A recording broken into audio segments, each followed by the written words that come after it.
Ba-boom. Bada boom. Howdy, everybody. We're live. Are we live? I just see. There we go. Oh, there We're we live. are. Yes. We're live. Coming to you Technology. live from the great north and the far south. It is all caps. All caps book chat. Howdy, everybody. Let's open the chat here, see if anyone's shown up yet. There we go. Oh, I love it. It's empty. Empty. Good and empty. Anyways. So sorry for the delay, everyone. But this should be live now on X, on both my account, on Isaac's account, and everywhere. On YouTube. So some sad news. Matt Sorensen, Bearded Darkness, isn't able to join us tonight. Sounds like a trip to the hospital is involved. So we wish you the best, Matt. Grumpy Muzzle is not here. Good to know. Oh, there we go. Anyways, yeah. So Matt, we'll stay in touch by message and hopefully reschedule. Life happens, folks, and Matt knows more than I'll say this about Matt. He was there for me from the very beginning, has had me on his channel multiple times. There's a guy who is just busting his butt off for this great community. So I will be his defender to my last day. Enough about that. Book cover drama aside, which still cracks me up.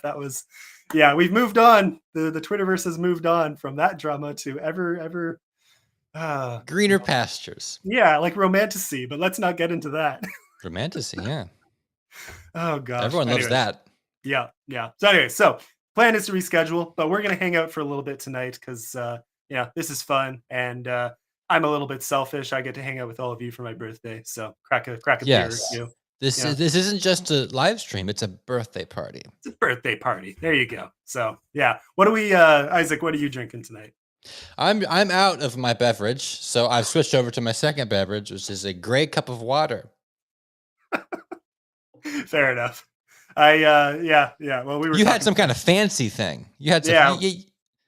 I'll something with off. barrels. I'll show off both. So I treated myself today. What I'm drinking right now, close to done, but Innocent Gun Caribbean rum cask. It's an amber ale aged for about 50 days in rum casks, and it is just to die for. It's like having a good dark rum. So it's got that spiciness and that richness, and then a really good smooth amber ale. Anyway, so that's smooth, rich, and spicy amber in color. And well, let me pour some out here. I have another beer ready to go. You don't have to. I will believe you. Yeah. Sorry, you can tell how little I have left, but it's a nice dark amber. So nice. Very good beer. So, anyways, thanks, Alex and Mark, for the well wishes. Avid book junkie, good to see you here. So anyways, we had some fun planned for tonight. We have some book recs we were going to talk about audiobook narration, so we'll get to that. That's a fun little because I don't like audiobooks and Tim likes audiobooks, so it'll be a good discussion. Tim loves them. Tim, you told me yesterday, I love audiobooks so friggin' much. Putting words in my mouth. You know what? I'm coming around. So please don't judge me, everyone. Hey, Lucas, by the way. Don't judge me, but I've barely ever listened to audiobooks. I usually fall asleep or just zone out and miss minutes. Yeah. Equivalent of page after page after page before I'll realize I've totally been thinking about something else. I just, I don't have that focus. Yeah. Like now, courtesy of Kay's Hidden Shelf has recommended to me. Good to know, Lucas. Yeah.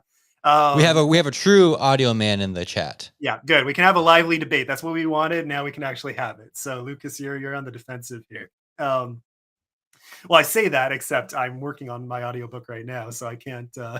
Anyways, what I was going to say is Kay's Hidden Shelf is a huge advocate of immersion reading. It's where you have the text in front of you and listen to it on audio. And I'm doing that right now with what's it called? JLD Russell, I want to say, Tal something. I always forget. I now it's been a few days since I've listened, and I only just started. But I am finding that very helpful to actually have the text Okay. in front of me because it's actually fun. The audio slows you down, so you're actually, I find, taking in more of the text than I would. Hmm. I just blasted through it like I normally do. I'm not like a, And but I you read. don't feel like you're in preschool with the teacher reading for you? I mean, these voices are fun to listen to. I'll say that some of these audiobook narrators are very talented, you know? Okay, okay. Um, yeah, Aaron, who is doing my book right now, uh, just absolutely incredible. I love listening to this guy's voice. So I'm kind of immersion reading my own story right now too. Um, yeah, while you're driving, right? Or working or driving. Yeah, like but again, I can't do that. If I'm multitasking, the audiobook just disappears. Whatever I'm focused on takes precedence and I don't hear a thing, you know? I listened to the entirety of the Chronicles of Prydain, I think. You know, Okay. the Black Cauldron, all in Yes. audiobook Yeah. because I couldn't get the physical books. Mm. It's like I have access to these audiobooks. I might as well listen to them. And I loved those stories. I couldn't stand the narrator. I couldn't. I'm like, I wish I was reading this myself so I could have so I could have the voices. Fair. Because when I've when I heard some read, good ones. I hear it, I see it, it's all there. But the audio guy reading, I feel like I'm missing like a third of the book. Fair. Yeah, I like it. It depends a lot on the voice. I've heard some that I just stopped right away, and not to throw shade at any of when I put my book up for audition for narrators, not to throw shade. There were some really wonderful candidates, but of course, there's going to be some you don't like as much, and some of the ones who auditioned were like just, I'll be honest, like, comically bad, and not just mistakes like the noises in the background. I'm talking like there was a lot of that too. Whether it's dogs barking or things dropping. Or That's just ambient. That's ambient that's sound. ambient sounds. Yeah, that's why when Mark said that, I thought of that. But then it's also just some of them had really, let's just say, unique voices. And now I do not have a voice for audiobook. I get it. I tried just to hear myself. I recorded myself reading the first two-thirds of my book, uh, which was a Yeah. really fun exercise. Very good for editing. Very good You for could do it. yeah. You could But do it. I think your voice isn't egregious. You have I a don't like. very I don't. good. Of Even course you don't. It's your voice. That's how I it know. works. You're I not know. supposed to Everyone like says it. that. Yeah. Now the thing too is I put effort into it. I really slowed down. I edited it. I had the software. I had the noise cancellation. I really put effort into trying to make, and I had it. Uh, what's the word I'm looking for? I had sub programs in my software to edit it to ACX standard, so it would be Hmm. something I could potentially publish. And then I just realized, nah, I need to actually hire an editor. Oh, E.L. Montague has yeah. just eaten 5 books. That's a world record. I told him not to do it. It was dangerous, but I'm glad you came out on the other side, brother. Gotta watch out for that paper digestion. Yeah, actually, Okay, it's you can swallow a tooth in accident because of how violent it is to eat a book. it's terrible. It's like that monster book in Harry Potter. The one I'm talking about in the Harry I Potter movie. haven't read Harry Potter. Fair. In one of the movies, they show it very well. It's very funny. Yeah, nice posters. My Absolutely. posters. Yeah, I printed them out. I have They read and arrived, and highly recommend both of those books. they're Absolutely. good. Oh yeah, they're People very like them. yeah. Tasty. It's so good. Okay, quick before we move on, let's ask the chat. Just so we avoid, we've done test streams at this point. We're pretty sure things are good. Can someone let us know? Are either of us blurry? Are either of us coming in lagged? How's the audio? How's the visual? Yeah. Yeah, just give us a heads up before we talk for an hour. And yeah, let us know. Anyways, dramatized, yeah, same thing for ambient sounds. I'm personally not. I'm not adding any. Okay, Mark's. Yeah, thank you, Mark. Not even Um, the prologue. Maybe we could do a really good prologue. I Have that thought full production and say, "Sorry, the rest of the book is normal." like even that. I'm still toying with some opening music, opening and closing music, and Yeah, that's maybe fun. maybe some music between parts. So that's still something we could work in. Um, okay, and it's good on mobile as well. That's good to know. Good from Lucas. Thank you. Uh, Yeah. The fair. camera makes me look much more handsome. In real life, I'm a hunchback and I'm a little skittery guy. Yeah. Well, whenever I stand, I think when I first met Kay, from Kay's Hidden Shelf, because we both, live roughly around here, a bit Yeah, of all the distance. Canadians live in one little spot. Essentially, yeah. The rest is just snow and sled dogs and polar bears. Yeah. Mhm. So we got together for coffee and to go book shopping at Chapters, our equivalent of Barnes and Noble. And the first time we met, you know, I mean, Kay is very open about being. I don't consider her short. She's not. She's not. I would call her average height. If not even a little taller, but she usually calls herself on the shorter side. So of course, when she saw me and realized, oh gosh, this guy is 6'4", so You're I'm kind of 6'4"? I'm 6'4", yeah. So you can't tell from sitting down, right? But I yeah. did not know that you were a giant. Had you Well, told me that, I would have changed the branding for this entire thing. oh man. Well, we were about to sit down with Matt Sorensen, and he's 6'5". He's six. I kind of got that he was big. Who else? Book community giants. There's Nick Horvath. He's I think The sledge guy? 6'8". Yeah, I He's think just, yeah. he's He tall. played basketball. Played That's just basketball. normal. He's That's either not even impressive. 6'8" or 6'10". One of those two numbers. I Yeah, feel like. he's short on the. He's in the basketball world. It doesn't count. Yeah, cast me for the Sledge movie. I can be one of the villains, maybe. I don't think I could do Sledge. Well, I mean, I could get rid of the hair, Well, and I have the beard. I have Scandinavian roots. if we tied you up, rolled you in a hole, and left you for a little bit, I think you'd be ready for Sledge. Gosh, I would have to. I would have to build up a lot more bulk, but that could be. It's not hard. That's what they all Eat say. eat dry pancakes. Eat dry pancakes constantly, and lift logs. Yeah. Oh man, Sledge though. There's first book second/third book recommendation for the night. You got to read. Let me do this right. There we go. Song of Bones. If you want something a little longer, nice dark Redwall. You want some dark Redwall right there. Yeah, dark Redwall. Yep.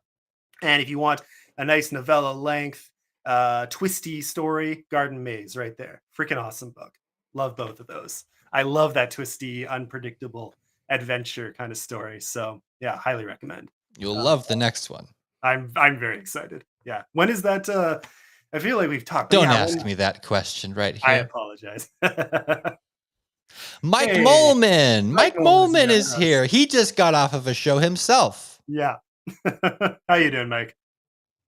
Sorry we weren't able to sit in longer. I made a quick hello appearance, but we were prepping for this. So, But you were talking about Sledge and why Sledge is amazing. I haven't read Sledge. Pitch me Sledge. Make me read Sledge. yeah, I mean, if you want just a nonstop, action thriller, just testosterone overdrive, that's it. That's all you need to know. It does not let up. It's beautiful. It's glorious. I Gotcha. needed that as I had read a lot of dense epic fantasy in a very long stretch, and this was the perfect taste of fresh air. Right, yeah. Oh yeah, it's an adrenaline pumping, very good time. Some darker parts, just brace yourself. But very action intense. It's And- called and Sledge. It's Yeah. going to be dark. It's he's got a word for it. Anyone in the chat know? It's something smash or something. Oh, he has like a fun name for the subgenre he's trying to start, and I love it. And now I'm forgetting it. If someone can help me out here. Smash core, no, that doesn't sound right. There's anyway, someone in the Smash chat. core. Yeah, but like it's just meant to be a smashing good time throughout. What else can I say about it? That's it in a nutshell. And it is smart. That's the fun thing. Is Oh, it's smart too. it's a nice blend. I like when you see this in a lot of thrillers. A lot of thriller writers do this well, where you can see the research. They're analytical. Yeah, we're like it has a nice blend between action. His is over the top on the action, but you get the some fun science thrown in and some interesting tidbits. Yeah, it's fun. I have nothing more to say than that. Yeah, it's a nice balance. I found it balanced enough that I never got overwhelmed by the action, but then I like that kind of stuff. You can see it in my writing, So I tend to just drop you in the thick of it and go full tilt. And so for me, it was the perfect. I have to edit out all the really gruesome parts in my stories. Oh Yeah, yeah. I go, okay, let's just go no holds bar. Let's Hmm. just go crazy. And then a year later I come back, I'm like, yep, that can't be in the book. I guess it depends on your audience. I'm editing. I won't say who until it comes out, but I'm editing a grimdark book right now, and I think I've read darker than this for sure. So clearly, I've read more grimdark than I realized. Um, and now I realize, oh, okay, I'm a fan. I should give more of these books a chance because this goes pretty hard, and yet it doesn't really phase. I would have expected it to phase me more. Right. Um, but it's so much fun. And now I'm kind of thinking, "Oh, okay, I gotta be careful this doesn't slip into my book," because it probably does go a bit further than I would want for, uh, just the tone of my book overall. It wouldn't be a fit, but I do like it. Sometimes it's called for, as long as you're consistent. Yeah, Yeah. I guess That's so. I have a book recommendation. okay. I Let's hear read it. a book. I was scrolling through Libby on my phone, and I wanted something because I was reading David Batterina's Space Pew Pew. It was Okay. really Yep. silly. Yep. I wanted something opposite, so I was going through the horror stuff, Mm, and I found a book called Whale Fall by Daniel Kraus. okay. It is about okay. The opening had me very annoyed because it's about this teenager. He's very whiny. He's angry. His dad is so mean. He has a mean dad. The dad is mean because he wakes him up at 6 a.m. every day. He's the meanest dad in the world. I'm like, stop whining. Stop whining to me. But the hook of the book is he gets swallowed by a sperm whale in a dive Okay. and has to get out. Classic. And it is very well researched. It's very realistic. So once I got past his little annoying kind of stage, and once he gets in that whale, oh Mm, boy, it is a fun ride. fair. If you want a good immersion reading experience, get a copy of Whale Fall, get a little pen light, go to the beach, find a carcass, crawl up inside there with your little light, and just go to town. Yeah, that's a whole other kind of immersion reading.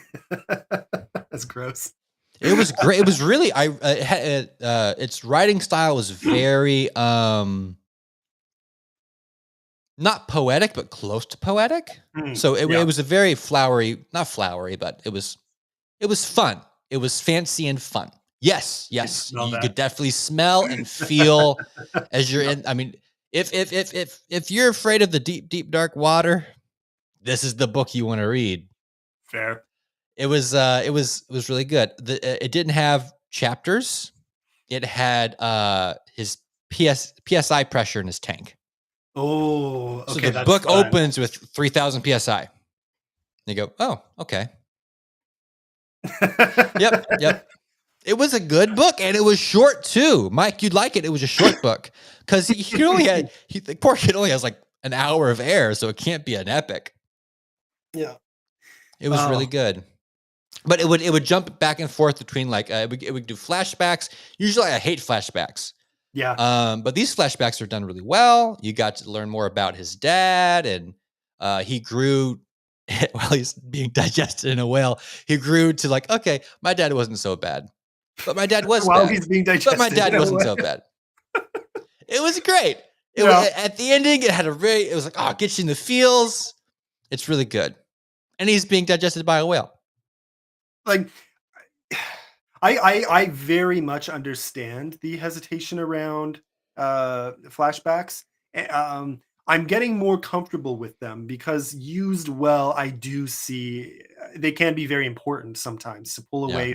If you write too much, and I've done this for sure, in some parts where I have very long stretches of characters being pulled along by the plot and by the action and by circumstances beyond their control, and they're fighting for agency, trying to crawl their way out. But during those intense stretches, it can be hard. There are things you can do to to bring in that character development. But if you've only just met some of these characters, flashbacks can be a very powerful tool to give them Mhm. some deeper dynamics, some development, so that you actually feel their pain when they're going through this heavy action sequence. You know? It also helps if your book only has like 3 characters. Yeah. Well, Mhm. Whaleful had technically, I guess, like 6, including the animals. Okay. Okay. The whale is a character. There's a giant squid that's a character. Inside the Um, whale too, or outside? well, this is in the back of the cover. I can talk about it, I guess. So he's his dad is dead. Mm. He committed suicide, jumped in the water, and everyone blames him, the kid, because he wasn't there in his dad's final days because he had cancer and he refused to meet with his dad. So the dad died without reconciling with his son. So it was a whole thing. Uh, So his family's kind of really cold toward him, and he's like, "I will go into the ocean. I'll recover some of his body, maybe get some of his bones, so we can have something to bury." So he okay. goes out into the ocean to where he thinks his father jumped in. He goes way, way down, and he goes so far down that the nitrogen in his tank is causing him to get woozy. And he's like, Mm. okay, I can do this for 2 minutes, then I gotta leave.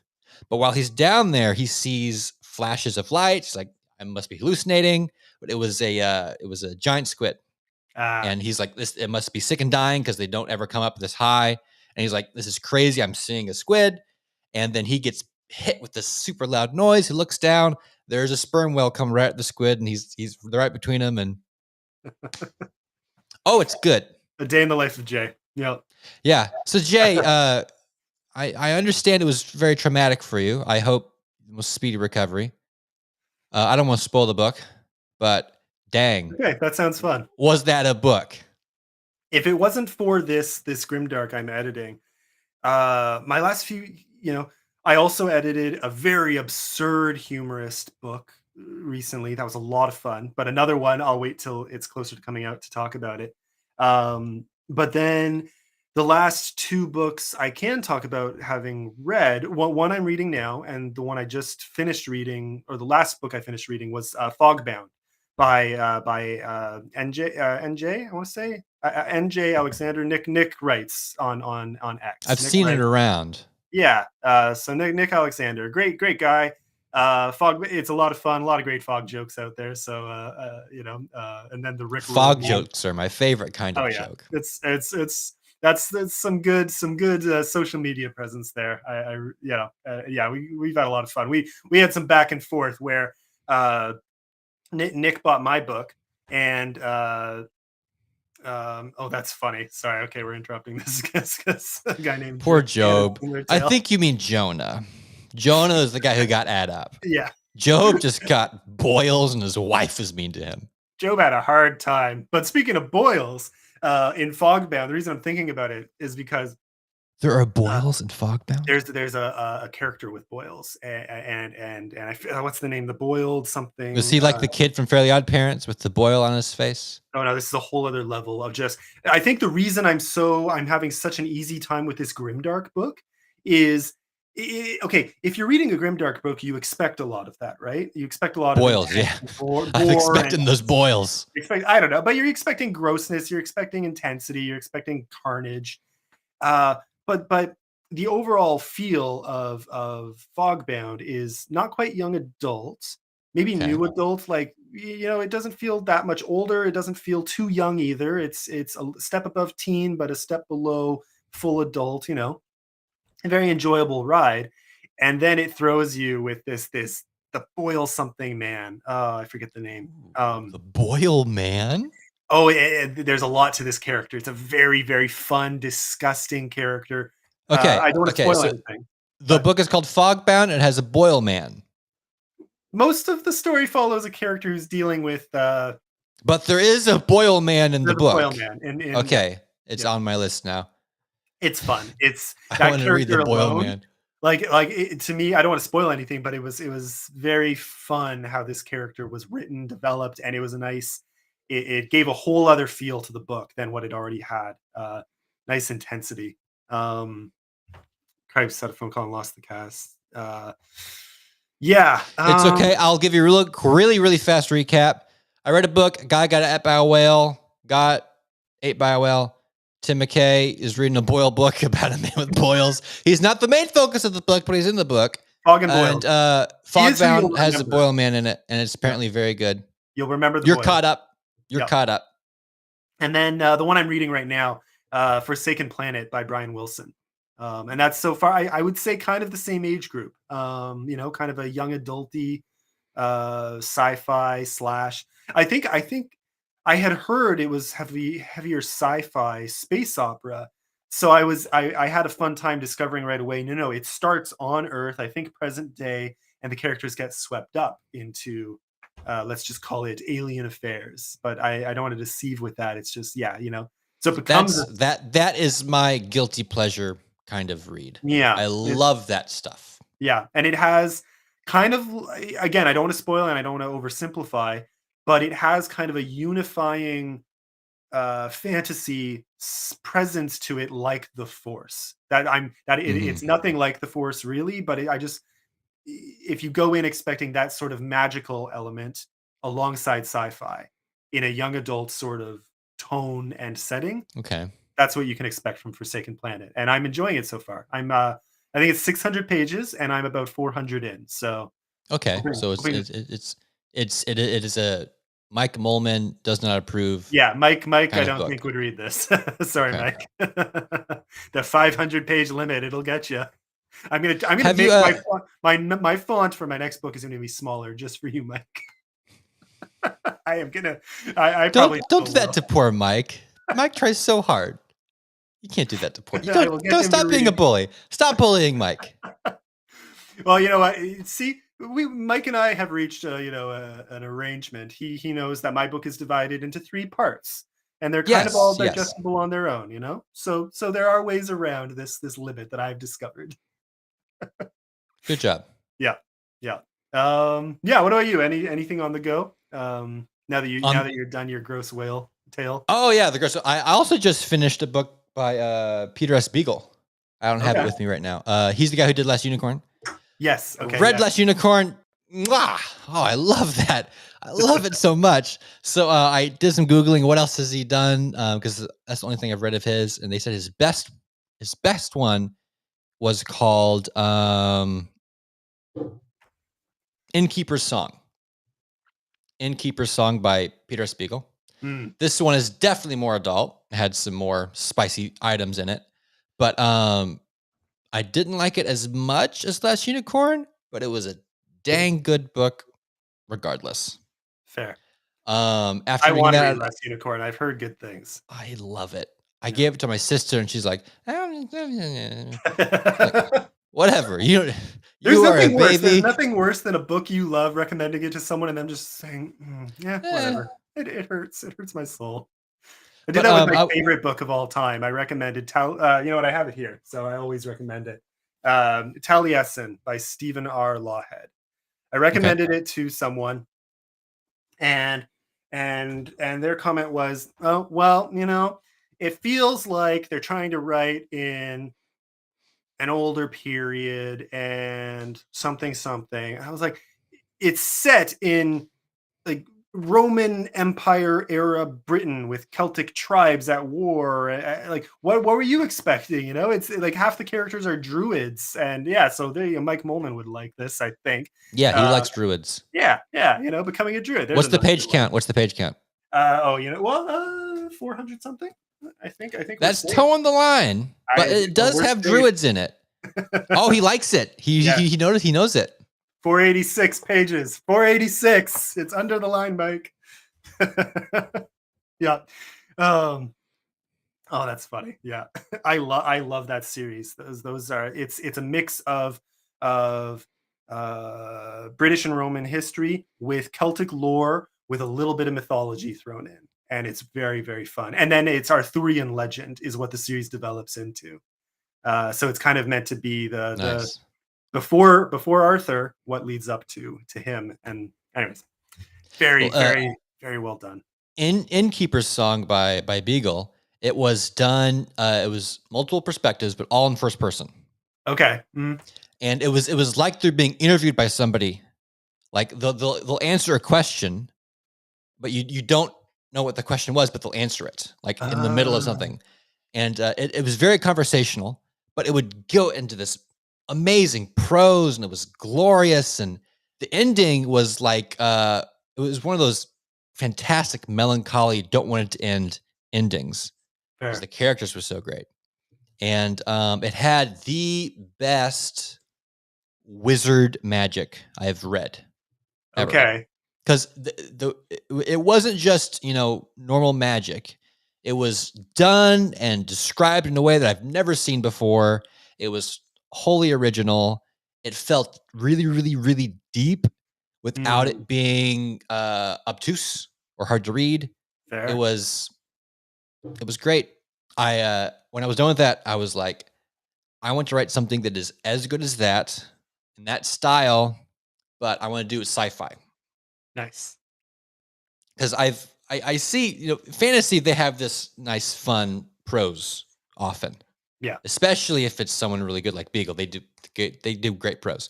I Mhm. haven't read a sci-fi that has amazing like prose first approach to the That's story. fair. Yeah. Yeah. There's I I almost I, I wonder what that would like more as like an experiment. I'm not sure if I would finish it yeah. yet. Yeah, quick, I want to say hi to Ithra Sina there. Because we were talking about audiobooks before. You missed all the audiobook chat, Sina. Yeah, so well, we can bring some of that back up again after. But I mean, update for you, my audiobook is well on its way. So the goal is still for it to come out late April or hopefully early May. That's really soon.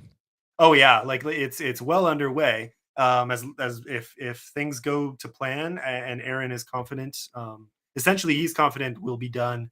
I think in 3 weeks, and then we're going to spend the rest of April editing it, and just finalizing any tweaks. The set date we had in advance was roughly the 25th of April to have it Wow. done and ready to go. So now, so I'm going to start doing some build up when we're closer to being done this coming month, and then I might extend when I actually publish it to mid Mayish, but uh, not planning to draw out the promotion too long. So it should come out relatively soon, which I'm very excited for. So, anyways, yeah, fun things are coming, and I shared, Ithra Sina here is the absolute goddess of audiobooks, so I made sure I passed along a sample to her first, just to make sure. How does this hold up to audiobooks you've read? I want to make sure this is going to come out well. So, Did anyways, it did it pass the sniff test? I believe so. Oh, I mean, I think no. Now, see, I don't know if I trust Ithra here though, because I passed a chapter I recorded, and Ithra said, "Oh, it's great, it's great." So I don't know. I don't know if I can trust Ithra's opinion anymore. You have your voice is good enough. You could do it. You could I do it. You would hate it though. You'll Yeah, that's hate it. You'll I would never hate listen to it. It'll be a torture to edit, but you'd be it. good at it. Well, okay. No, I love editing. The editing part is actually really fun for me. Um, Okay. the process of recording, you make mistakes, you have to re-record parts, and then you have to splice together, and sometimes just re-record an entire chapter. That can be taxing, but even that I don't mind. And I don't mind editing out breath sounds and editing to meet the certain decibel range that's appropriate. I love that little stuff. I've it's really fun editing. Uh, the tracks themselves. For some reason, I just find that the mechanical side of that process very entertaining. It's just listening to your own voice, even at my best, even slowed down and really adding intonation and voicing the characters with some fun, inflections. It just, I still, I to and I even at my slowest, I talk about a third faster than the average audiobook narrator. So that's part of the problem too.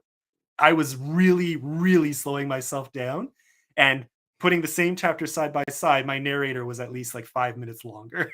So Wow. yeah. So that's the thing. Pacing matters, and I much prefer the pacing of the pros. That's one thing that I wanted to get right, and I knew I was again at my slowest, at my really forcing myself down. So I would have to maybe get some. I would be.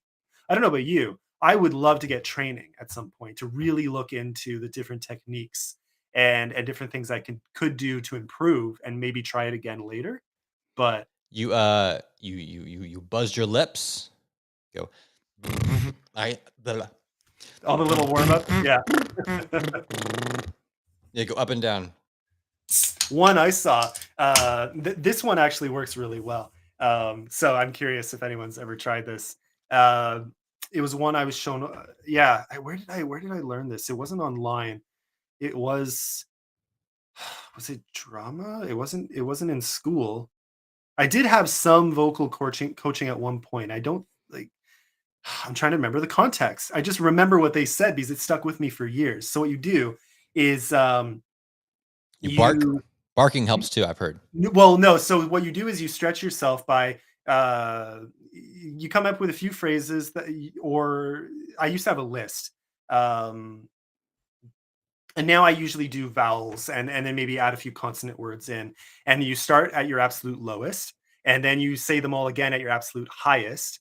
And then when you just let your voice relax, yeah, get Andrew Meredith, absolutely. It would be really fun to talk to Andrew about all this. So you start with a vowel and you go low. So you say, "Oh, Yeah, well, well, you have to do a whole range. So like oh, A, E, I, O, U. And then you try and do it at your highest. A, E, I, O, U. Like really make it ridiculous.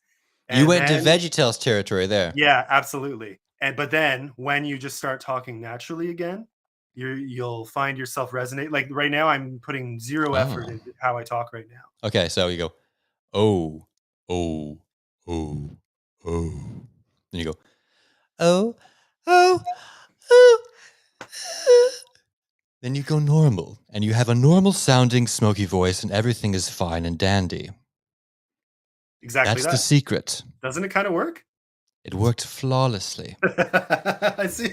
Yeah, it's very fun to do as a little warm up. Great vowel shift pirate speech. Yeah, that's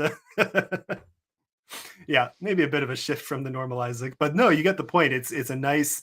Yeah, I always do a few little warm ups like that before recording a Okay. chapter, and it helps a lot. Singing lessons. Yeah, well, I Yep, mean that's the thing. learn I to never sing. actually, but yeah, Then you could have songs in the book. You write songs and you sing songs and make everyone uncomfortable. Oh man. Okay, side tangent on that. Am I the only one who this is a fantasy thing more than anywhere else, but Tell me, share it, some yeah. fantasy now Tolkien did it well, but I feel like everyone in the same way tries to throw in poetic songs in the middle of fantasy books and every once in and they come up a lot and some of them are so bad. So I don't know how the author heard it in their head, but they're in italics, they're written in poem format, line by line. Half of them don't rhyme, or if they do, they rhyme terribly. The rhythm You're is not supposed to horrible. read them. You're supposed to go, "Oh, a song," and go to the next part. Just skip. That's what they want you to do. They say, "Okay, just I wrote this thing. It's in italics. It's supposed to be there because it's fantasy. Just don't read it. It's not important to the story. It's just I there to missed look that. fancy." When I went to fantasy reading school, they did not tell me this. They say, "Just skip this part. This is Bilbo being fancy. I don't care about that." Yeah, so many wasted hours on these really terrible songs. Yeah, I now sometimes I have to give grace because sometimes they're translated. But some I don't, oh, yeah, From it's translated from my own fantasy language, so give it some grace. that too. Two songs in the Daughters of War. Um, I'm sure they're great. I'm sure they're So great. were those two songs sung in the audiobook or are they spoken? Uh, So she is the audiobook queen, I've heard. So yeah. So now I'm she'll curious. probably know. Yeah. I sat down, I wrote the song of Bones. I wrote it. It exists. Oh, It's that's not fun. in the book though. But it does exist. Is it possibly coming in a future one or? It might Okay. someday, but right now that's not what's important, I guess. Fair. All right. Beer number 2. This one is called Barking Squirrel by Hop City. And Yes. Yeah, so I want to say it's an Ontario brewery. Yeah, Brampton, Ontario. So it's like 5 hours away from where I am right now. Fresh out of Brampton, we got the Yeah. barking squirrel. What My color is grandpa. this one? Oh, this one's an amber. This one's a nice. Same thing. Yeah, Oh, a a little bit, not little bit as lighter. much. Yeah. Now the thing is, I discovered it. I think I was telling you a bit of this, but some friends and I, we went out for Korean barbecue a week or Mhm. two ago, I heard and about that. I afterwards, was jealous. Yes. so Yeah. good, so Tell good. Has anyone in the chat had Korean? keep talking about it. Just keep talking. That's fine. Keep talking about it. I'm gonna make you just total mouth water by the end of this chat.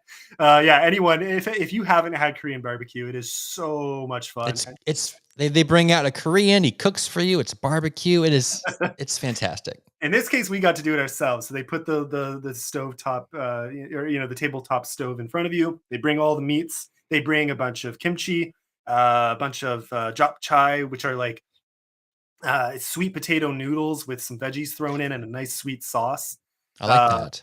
well, like if you've ever had glass noodles, which are sweet potato noodles, they look like clear, right? Like Yeah. they're clear, so you would never know it's from sweet potato. Well, Uh, Sina, these are noodles from sweet potatoes, so you can have these, and they're very yeah, good. yeah. So like japchae, sometimes they'll throw meat in, and traditionally they'll sometimes throw egg and or beef. But the one they serve at this Korean place, they have a bunch of vegetarian dishes too, and this is one of them. So Does it's like Sina eat fish? Do you eat fish, Sina? or Sina, yeah.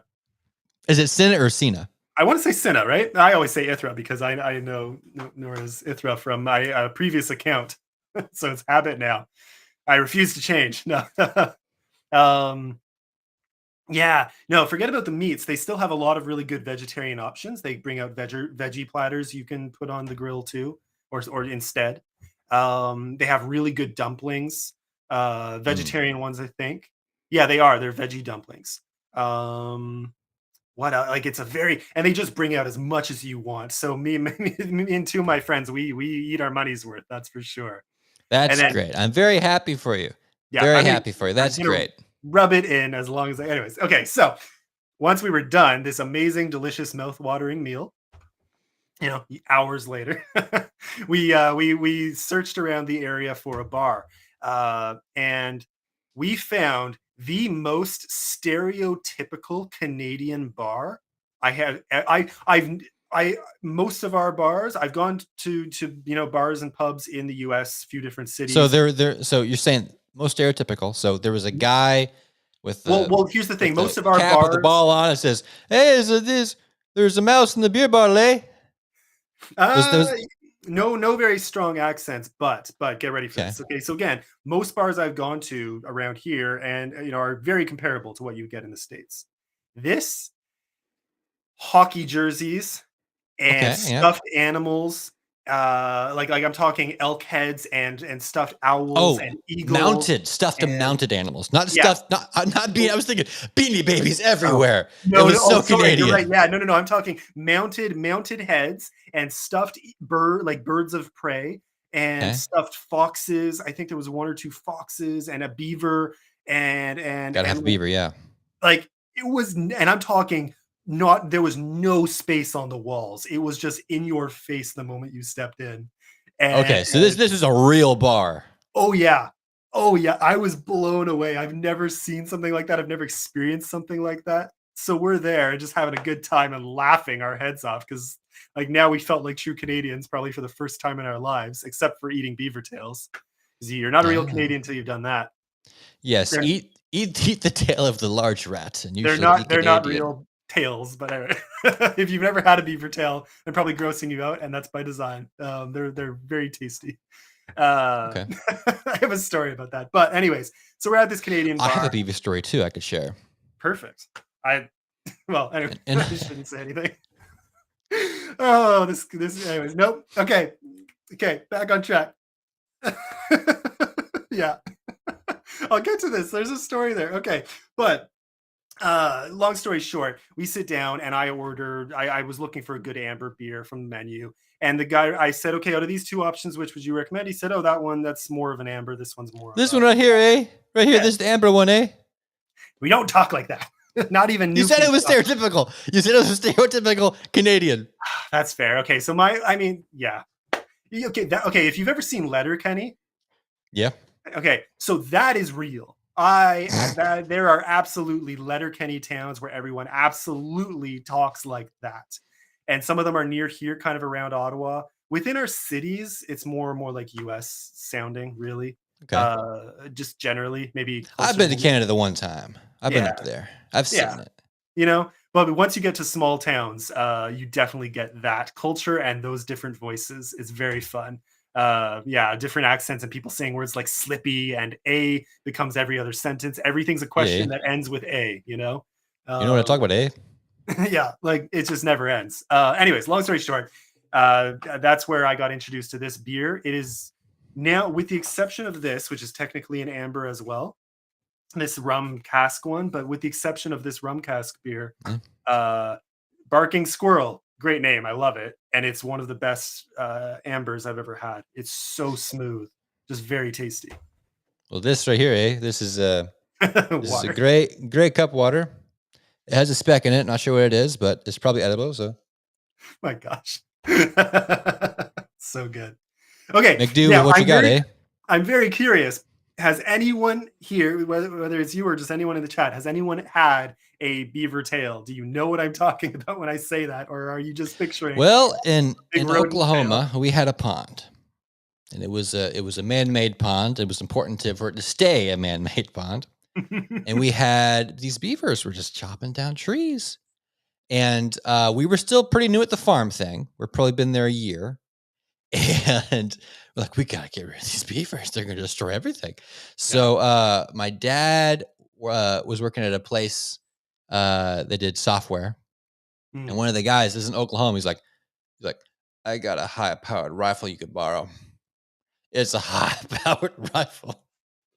So like, okay, great. So we come up with this high powered rifle. We're like, okay, so the beavers, they come out in the evening, so you got to get them right as the sun's going down. Mm. So there's like this. There was this dam over the pond we had, little man-made, dirt dam. We're laying there looking for the beavers, and we see them come out. My dad, he aims, he shoots, he misses them. But Mm. these beavers, they jump up in the air and they run off, and we're like, oh, great. But we don't see the beavers again for a while. Mm. Okay. And so, like, maybe we scared them off.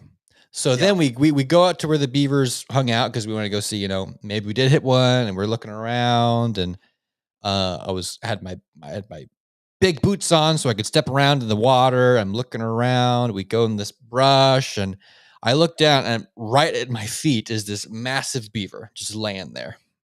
Like, oh, there's the beaver. So we had no bullet wounds. We think we scared it to death. So it was dead. It was lying at your feet. It was dead. Okay. Yeah, it was dead. So I grabbed the little beaver's little paws. He grabbed his little legs. We dragged this giant beaver out. It was the most unpleasant thing I've ever done in my life. Fair, because they can be big. Yeah. It was a big old thing. Yeah. We did not attempt to eat any of its tail. We wanted to get rid of it. I worked So in a smaller. we sorry. actually buried it in our compost, I think. Okay. Which mean- I don't think was smart. I don't think yeah. I don't want rat in my compost. I mean, compost is compost. I don't know, but you killed it by fear. Yeah. Yeah. I One time assume. was- I don't know for sure how it died. Maybe No. it was just old. That's Maybe it was wild. an unrelated thing. I mean, chances are the fear might have done it.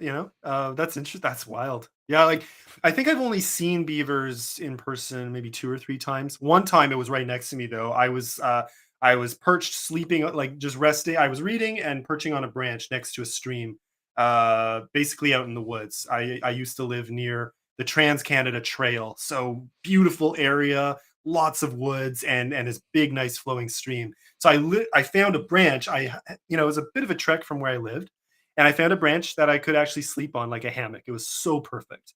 And so I would Okay. just fall asleep there some days. And same as you said, just as the sun was ready to come down, a beaver just comes right by me, stops right next to me, and just looks up at me, and I'm just like, "Sup?" It just and then it just went on its way, and Well, it hung out for a bit, but it was it wasn't scared, wasn't disturbed, just did its own thing. That was kind of cool. man. Okay, but beaver tails.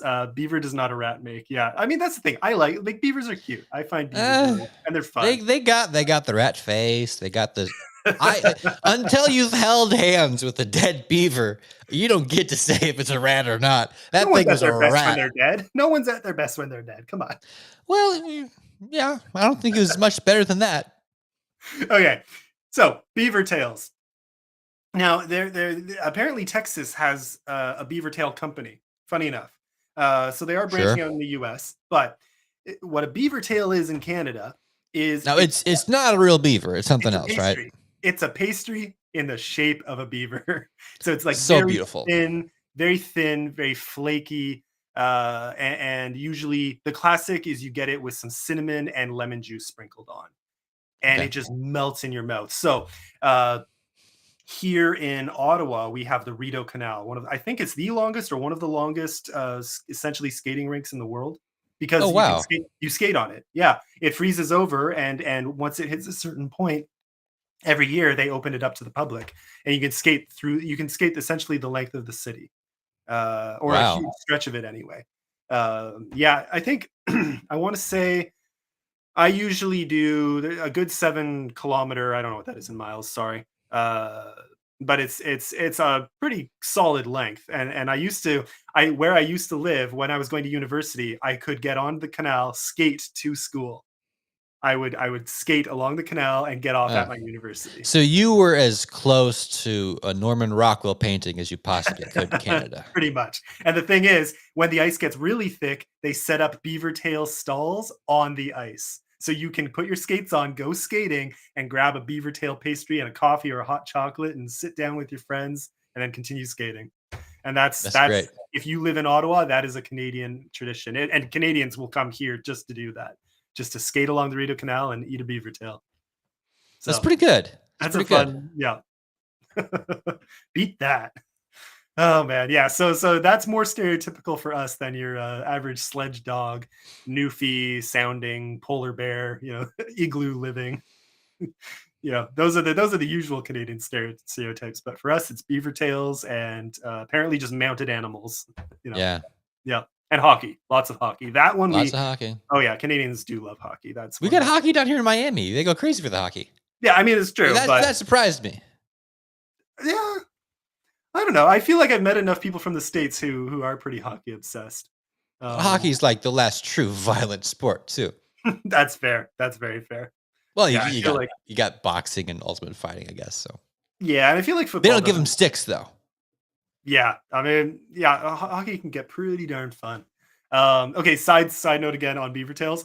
I had some U.S. friends come up and they didn't know what beaver tails were, and we told them, okay, we're gonna go get some beaver tails now.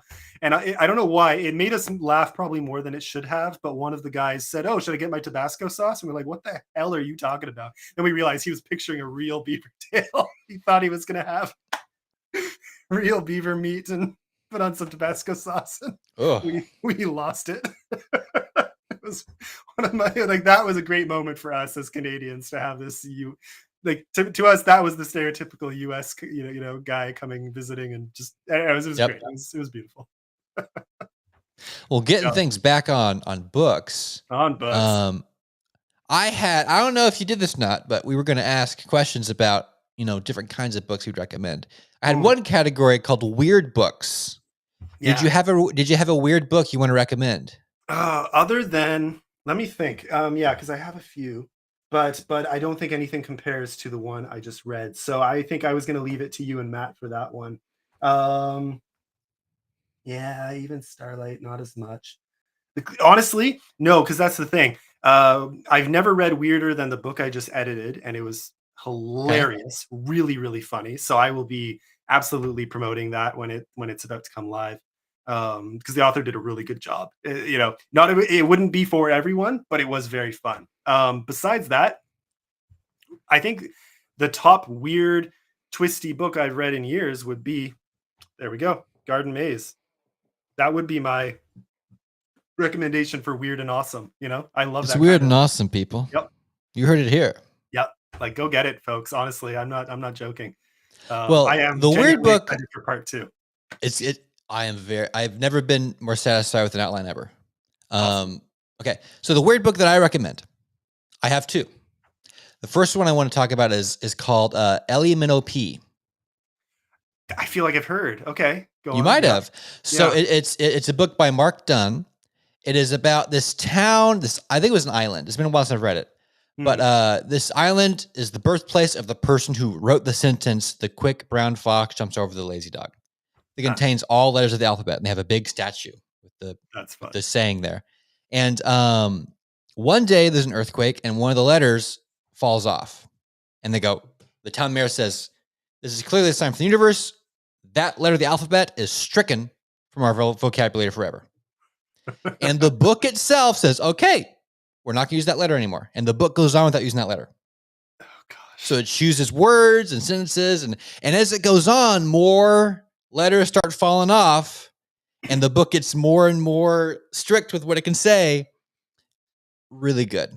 Hmm. So we got a recommendation here: Dioramas by Blair Austin. Yeah. You have to tell us a Haven't little heard of more it. about that. So, yeah, I haven't heard of that. That's Oh apparently a man. weird one. I have to look that up. Yeah. Yeah, I've been looking for more. Again, I've had a lot of epic fantasy. I've had some sci-fi. I had some techno thrillers for a while, and now I'm trying to branch out a bit more. I'm getting a bit more space opera again. I'm getting some of the absurd, and now I'm Hmm. I'm trying to take in more grimdark, just because it feels new to me. Even though currently I'm reading grimdark and it doesn't feel that intense to me at all. Um, so Interesting. yeah, I think I was hesitant for a long time, but it turns out it's not. Yeah, maybe because I'm editing so much. I do a lot of chapter edits for authors, just I usually offer to do free ones on X and still catching up on a few. But those always have such, variety. But the nice thing is if something is too extreme for me, it's just one chapter. I can live with it, right? Yeah. So I'm probably pushing my boundaries a little bit by taking in so many books that probably go beyond what I would read a full book of, but I can deal with one chapter, kind of like a short story. Um, okay, The Shadows of Wolves. Yeah, Weird Weird Western. Western. Oh, The gap. that's We got a lot something. of weird books here, guys. I Ah, love the weird. I like books that are strange and different. Elemental P is fantastic because it's really short. It's not that long. It's I think it's just a hair past novella, but mhm. it's a delightful read. It's fun. It's charming. I highly recommend it. The other weird book I recommend is called Challenger Deep by Neil Schusterman. Okay. This is a book that I'm not going to tell you much about it because it was such so for the first maybe 50 pages, you're not sure what's going on. Hmm. The the quality of the writing and the character himself is what's keeping you reading. He's that interesting, but you don't know what's happening. Hmm. 50 pages in, there's a reveal, and you go, "Oh, everything is recontextualized." And you go, "I understand what's happening now. This is a completely different book now." Nice. I Challenger like Deep. that. It is a fun one. I highly Okay. recommend that one as well. I like a story that redefines itself partway through. For some reason, that always appeals to me. Build me up. Yeah. I like being built up along the way and then stretched. I like a book that stretches you about halfway through. Oh yeah. Okay, yeah, Montague in the chat here. Yep. There's a flawed creation. One of the Yep. top 3 books for Mike Molman, so that's always a high It's recommendation. hard to impress Mike. Yep. Yep. If Mike says it's good, guys. Probably harder to impress Roe, the editor of the two. Ro, yeah. That's Ro funny. doesn't like anything, does he? Yeah, He I doesn't don't like hear many book anything. recommendations from Ro now that I think of it. Yeah. That's funny. I almost want to run down and grab it. But uh, moving away from weird recommendations, for the one more longer epic fantasy I'm allowing myself right now is God's Blood Tragedy by Dewey Conway. And I'm Okay. thinking of that too because of Mike. Mike is the wannabe curmudgeon, but the real curmudgeons are Dewey Conway and Bill Adams. And sorry, so I said Dewey Conway. Bill Adams is the author of God's Blood Tragedy. I'm thinking of the Okay. two of them together because they do their curmudgeon show. Yeah, so sorry about that. God's Blood Tragedy by Bill Adams. And now I haven't read too much yet, so I always whenever I recommend a book I haven't finished, I like to preface it because I have been burned. Uh, Right. it's so like this is an interesting thing reading. A lot of authors put so much attention into their openings because they know it's the hook for the story, right? They know it's what people see when they open the preview.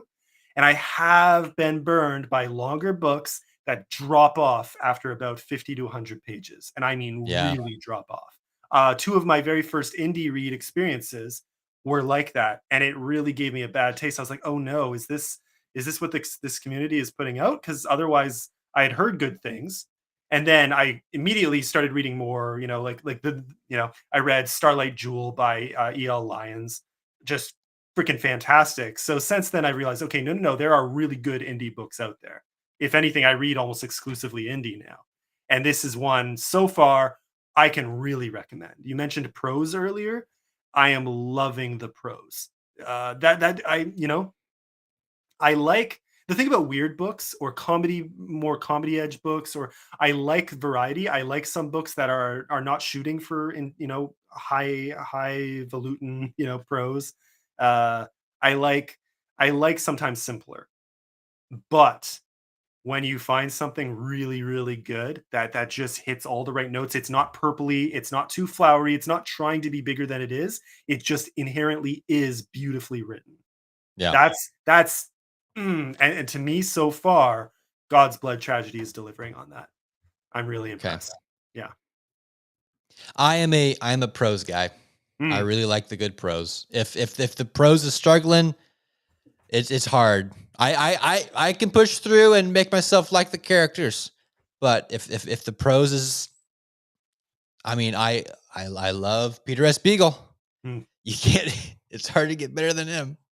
See, like I'm a bit now the editor in me, right? I was an editor before, an academic editor before I ever dipped my toe into writing fantasy. As much as I always loved it, so editing fiction is a far newer experience for me. Maybe 2 3 years now.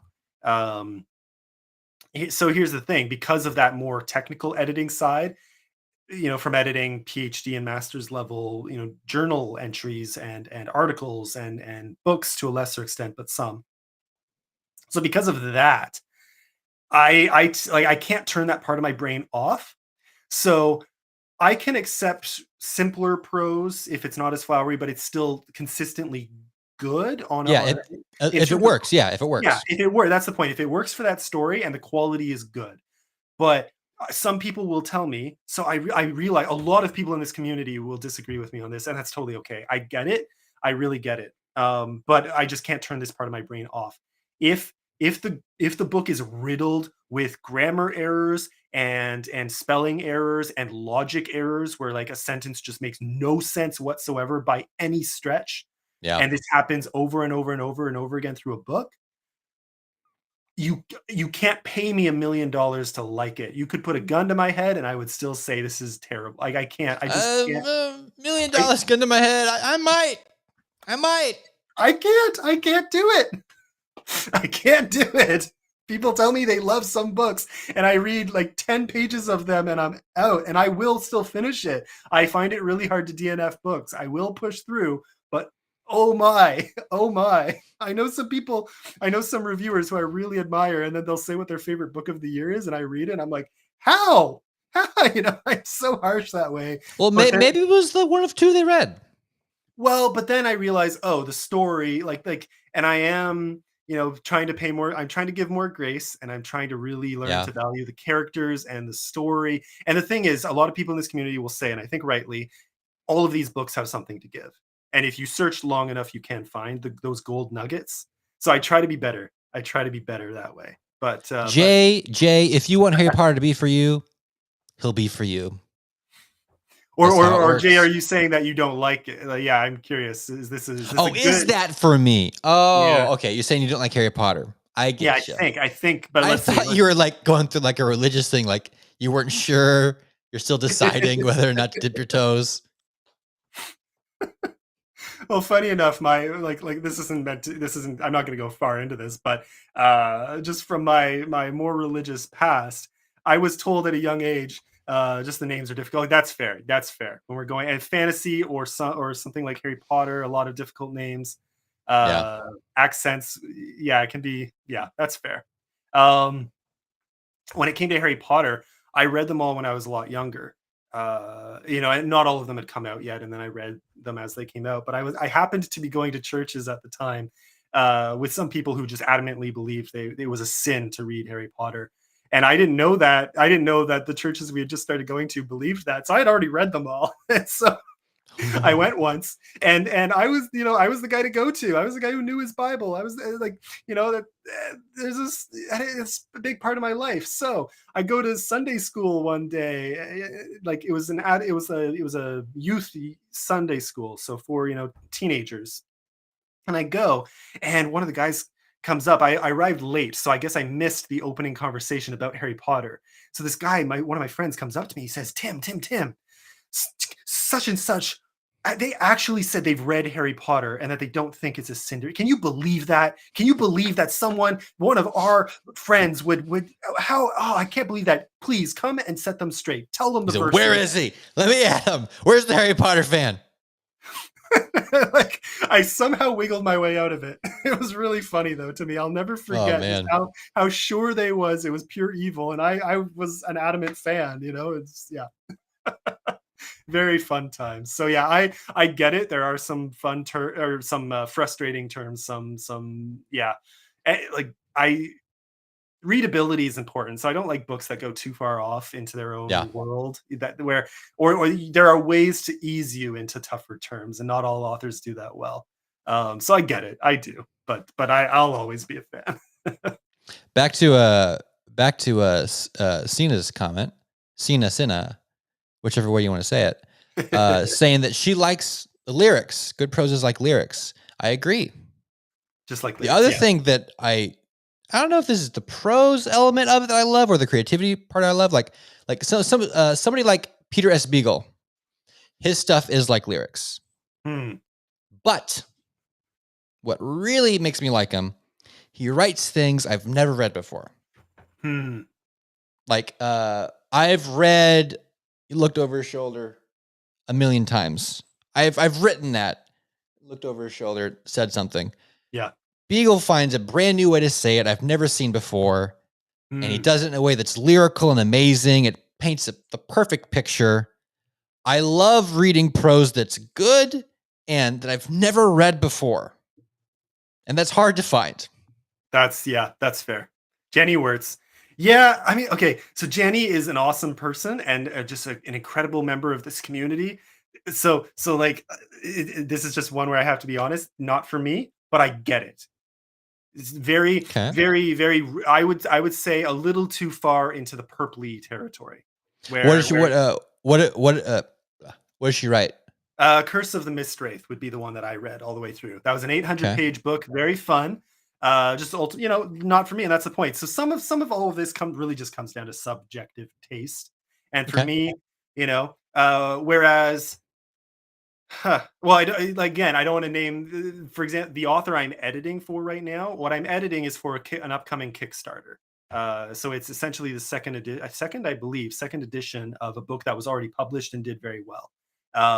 And now I see why, because it is darn good. And yeah, I shouldn't say more, or it'll be easier to identify the book. But I don't want to stamp my name on it until it's done. That's the point.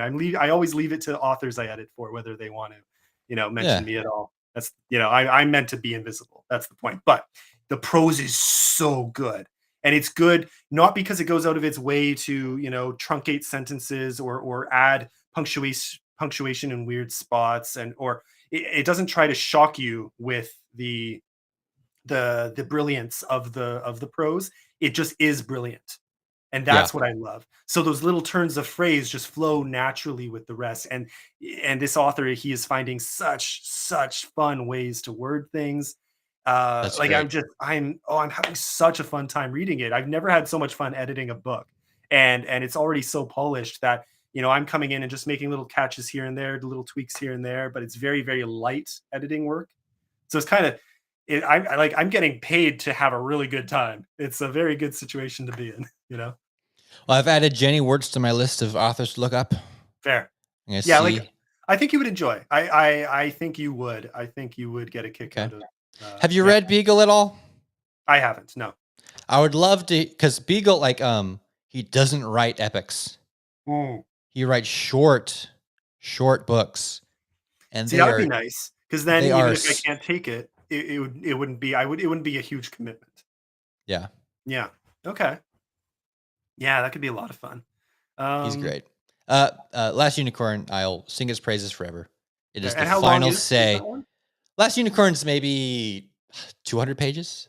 Okay, yeah. So that's like Very short. that's It is. perfect. It is. Yep. It is the final stamp on fairy tales. It is.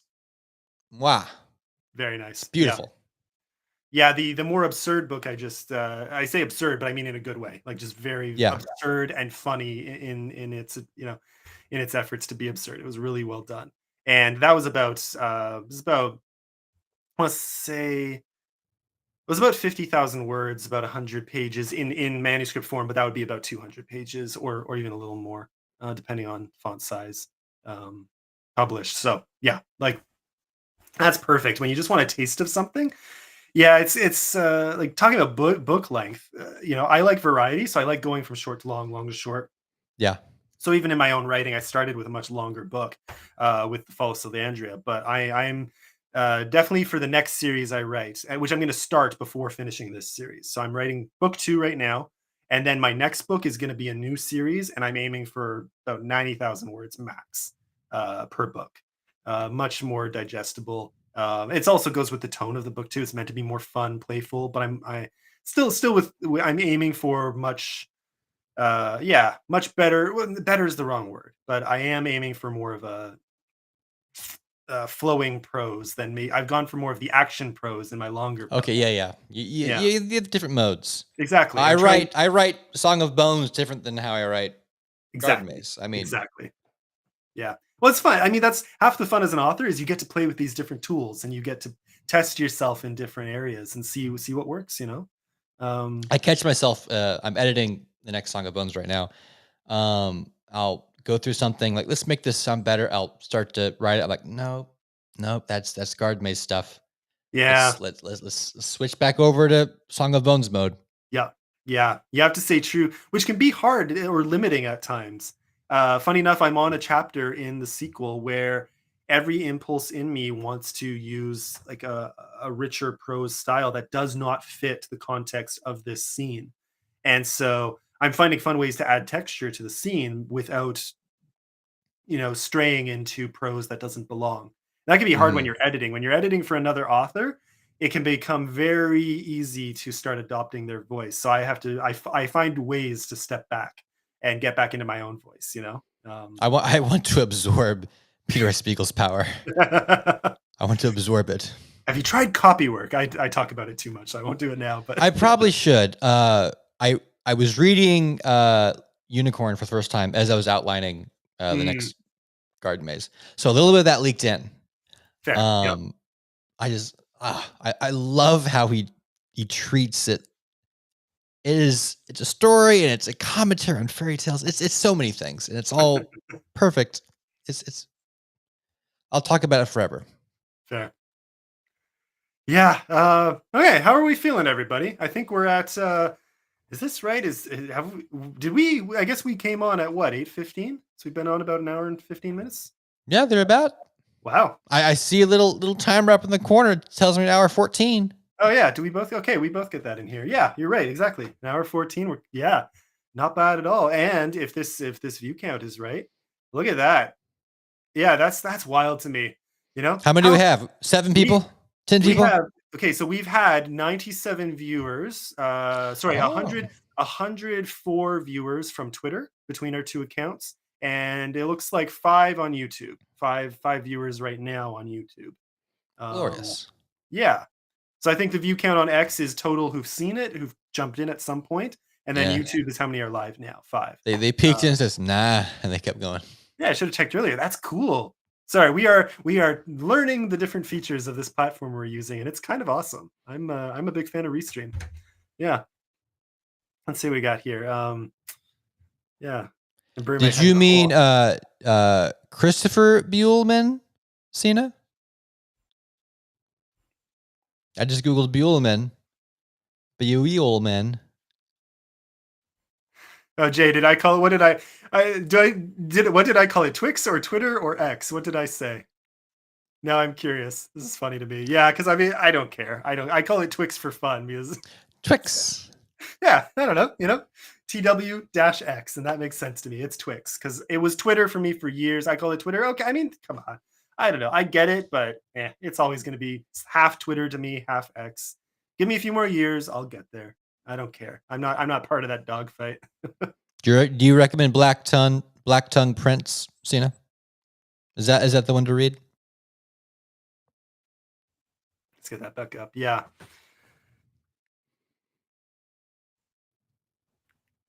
Oh man. You have me in hunting mode.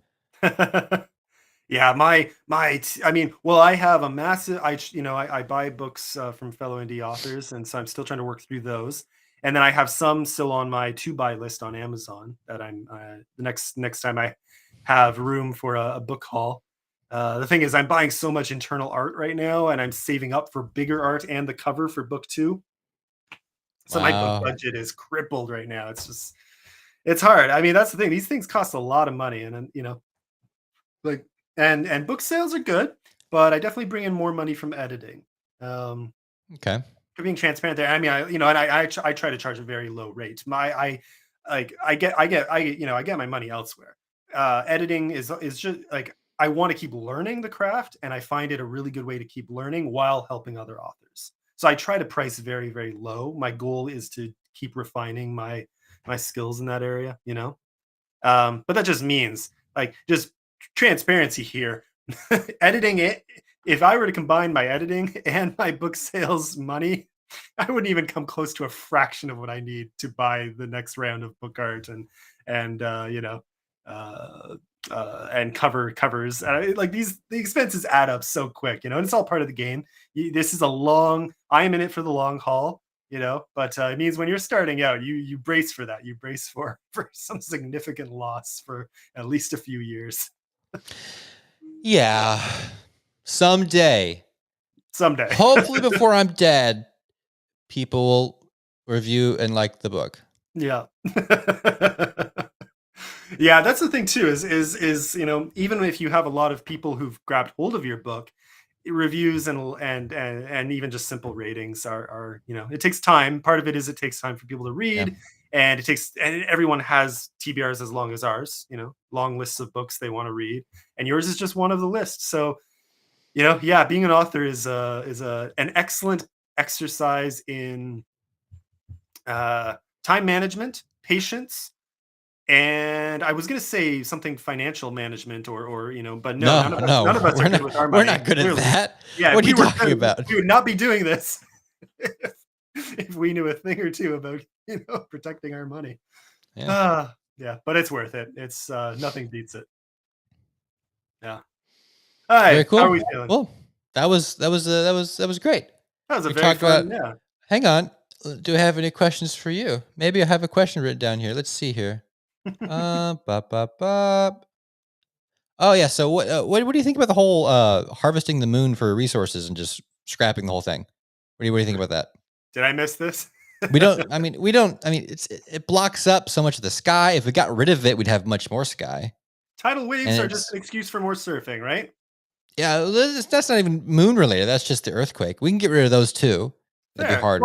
Well, okay, yeah, because the moon just influences the tide, but yeah, we'd definitely be pretty screwed over for a while after getting rid of it. I've seen Oblivion. Come on, things will happen. We don't need it. We don't need it. We literally don't need it. It's just a rock. Think of all the things we can make with it. So good. What was that movie about the asteroid? Don't Look Up. Have you seen that one? I haven't. I've seen the memes of Leonardo DiCaprio. Ridiculous movie. It had some really funny parts. I will give it credit where it's due. It had some really mindful parts of the culture wars, and they did a good job. Some parts they dragged on way too long, but some parts were very funny. And then the part where they try to, it's not a spoiler to say that at one point they try to harvest the asteroid, rather than destroy it. Yeah. And it's very entertaining. It is very entertaining. And then how the movie ends to me, not there's the ending, and then there's the ending, kind of the Marvel credits ending. And that's one Yeah. of the funniest things I've ever seen, and that's all I'll say. So credit where it's due. Okay. Okay. Yeah, like So I wouldn't recommend it to everyone. It's not like it's ultimately not my kind of movie, but it had enough funny in it. It had enough funny elements in it that I didn't regret watching it. okay. It's a one time only thing, I would say. But I harvesting the asteroid was entertaining. I watched the first episode of the new Jack Reacher season the Okay, other yeah. night. I'm caught up. I've watched all of the new season. I wasn't Yeah, going to initially. I don't know why. It didn't have as much appeal to me. I loved the I first I season. I watched the first. I watched the first episode of the second. I don't know why I lost interest. I think it was fine. I just didn't Yeah. watch it. And then I heard people, oh, season 3 is really good. Okay. Mm. So I jump on like, this is pretty good. Solid opener. Interesting. Did you catch Interesting. up with season 2 or did you just Not skip yet. it? I watched no, I didn't. It's Jack Reacher. The stories aren't connected. It's a different adventure. I didn't even need to watch it. Is the series worthy of the movie? That's a good question. I really love, especially that first Jack Reacher Tom Cruise movie. I really Yep. like it. They're very different. That's the thing, is Yeah. they're really not like they're radically different adaptations of Jack Reacher. And to be honest, I like both. Yeah. You can't go in expecting one to be like the other. That's I what have read the book for what season 1 was, Okay. and that was fun. Yeah. And the So season lined 1 up. was it was fine. Yeah. It was okay. It was it didn't reach the same, awesomeness I felt that Tom Cruise Mhm. did. I mean, Tom Fair. Cruise wasn't as physical and big as the other guy, but he was a little bit more cool. That's that fair. makes That's a fair sense. distinction between the two. Yeah. But dang, the season 3, that first episode, I was like, oh, I am in this. Mm. I'm in. Yeah. There was I can't- there's a twist midway through, and you go, oh, that's what's happening. yeah. And it So was really, really far, good. I can say I've been happy with it. I don't think it's had any misfires. So the whole season, and I think we're waiting on the last episode, if I'm not mistaken. Like, Okay. I think we've done up to 7. I think it's 8 they're aiming for. It could be 10. I can't remember how long the first ones were. Mm. But I'm hoping just 8, because it feels like we're at the climax, you know. In which case we'll get the ending on Thursday. So yeah. Cool. That and Wheel of Time, and I will be watching both. I know everyone hates the Wheel of Time series, but I'm happy with it so far. That's great. That's great. The fourth episode, like season 3, episode 4 of Wheel of Time, was mind-blowingly good. It put everything else to shame. It's by far the best episode the series has done. Okay. And I have read the first book. Yeah, I've so read you the wouldn't beginning of be- the second book. Mhm. Summarize is season 2 book 2? Ish, yeah. I mean, 2 and a bit of 3. Yeah, 2 and 3 kind of clump together in some weird ways. Okay. And then So season but 3 season kind of 3 is 3 and a lot better. 3, 4, 5. Yeah, I mean, season 2 had its ups and downs for sure. Okay. But yeah, so I had kind of a middling feeling throughout the whole thing for season 2. Season 3 continues, but really well, almost, and it hit right away. It punches you in the face. Episode 1. Okay. They make one little change in season 2, season 3, episode 1 that everyone hates, and I get it. I won't say, but I get it. I really do. Surprise, I just- Gandalf is here now. The thing is, I saw I saw the change kind of coming, and I just clicked, fast forward 10 seconds and skipped it, because I was like, I don't care. Like, I don't need this. So whatever. I reject your reality and substitute my own. Yeah, but that's the point, is so it doesn't offend me because I skipped it. Just like whatever, because then everything around it was amazing. So people who forced themselves to watch, I'm like, okay, I get why this is upsetting, but like, because it's not in the books, and that's it. It's a weird thing to throw in, because it really changes where things might go. Okay. But then fast forward to episode 4. See, I thought 2 and 3 were kind of back to middling, but good. Episode 4 ties in something from the books. There's been 2 things this season. There was one very horror-like scene in episode 1 that I didn't think they would be brave enough to do from the books, because it was such a weird, twisty moment. and I didn't know how they would do it on screen. They did it very, very well. And that's all you need to know. It's genuinely like horror thrown into the middle of fantasy, which I love. I love fantasy with horror elements, especially in a good and evil, good versus evil. Yeah, like it's probably part of why I love it. It's probably part of why I love the Garden Maze is because it has that nice horror element in the midst of comedy, in the midst of fantasy. Like it's just I love that blend. Um, but with episode 4, they tackled something from the books that is very I don't want to spoil like I don't think this is spoiler. All you need to know is that they encounter something, and this is exactly how it plays out in the books, that gives one character insight into the future, into all possible futures for that character's life, and the other character essentially gets insight into their ancestors' past, the past Okay. of their ancestors, and they live out short blocks of the lives of different ancestors all the way back like 3,000 years.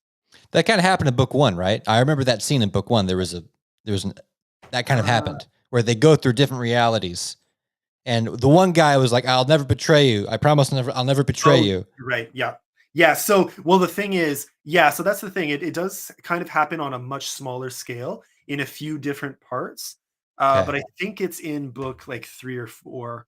Because I can tell you it's when the characters go to the Aiel Waste. So they go to this essentially barren land, desert-like landscape, but then they encounter this thing, which I won't spoil. And these characters looking both forward to all possible futures, and exactly like you just said, like I like that you're talking about Matt's character. I'll never Yeah, betray that's his you. name, Yeah, Matt. Yeah, yeah. I liked and Matt. I liked him a lot in the book. Matt's awesome, and I like both actors they got for Matt. It's too bad the first one left, but I think in this season, one of the best scenes from the book, action wise, from the books. I won't spoil anything more. If anyone is talking to me in the chat, I'm not ignoring. Okay, yeah, sorry. Um, yeah, let me grab this away.